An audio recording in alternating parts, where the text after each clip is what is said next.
Thầy ơi, bạn tao với free tông à? Chào đưa tao này. Cứ từ mẹ bệnh như là bông con trai chả bệnh như nhớ nè. Lấy cầm tay cầm tả. Bye bye con trai. Ở trong mà lên mau mau đi, ráng để sao ba. Cho năm hơi chẳng nhung từ cà free ai bông ôn một ly thôi ràng nó cứ nhung free ao bọn nhung leo cất tông này xong rồi con không môi cô bông bông chàng trai vào trong một lên ràng nơi sao ấy chẳng ràng nó miên lại free cứ sẽ cứ free rồi đã bông ôn một lên mà thằng cả hơi thì sẽ lúc cho bông không được chạm một lúc đó ở bên ho đây bằng là hơi bông ôn mở rồi gì đúng ràng mũi nó cứ free thì mẹ bông ôn mình chắc chắc để có cho một lấy ấy về mong buồn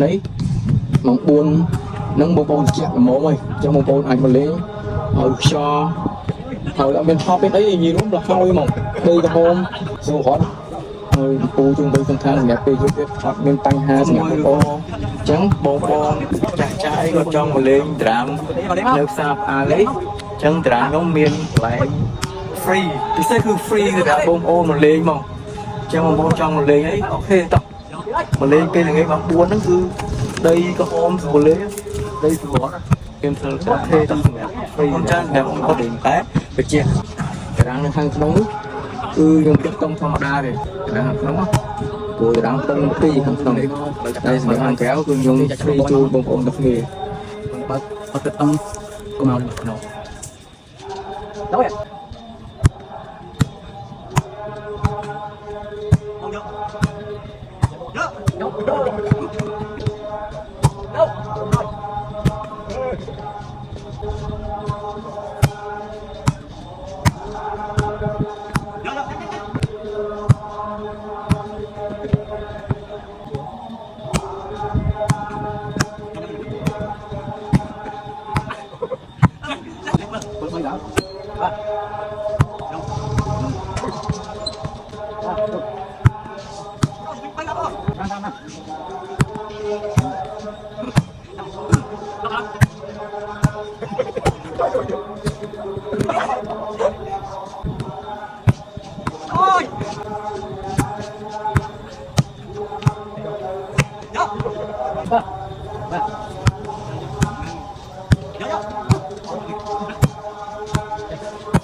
một đi một lấy nước lửa không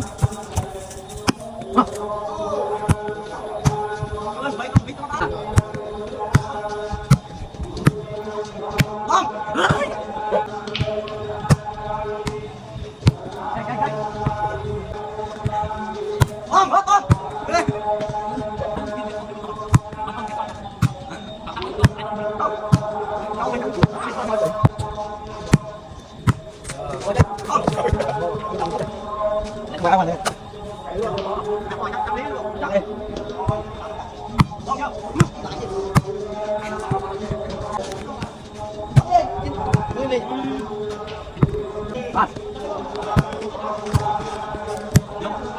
Thôi.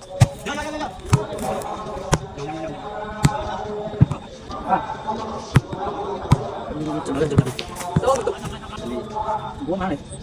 Buông vào. Đây.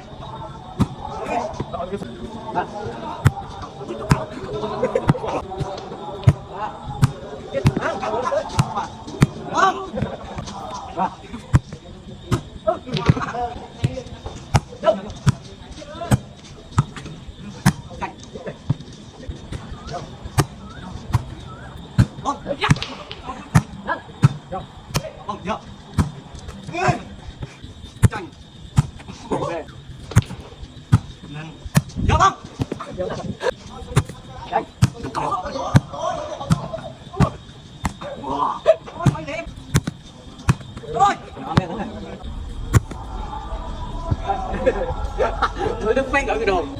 Thầy ơi, bạn tao với free tông à? Chào đưa tao này.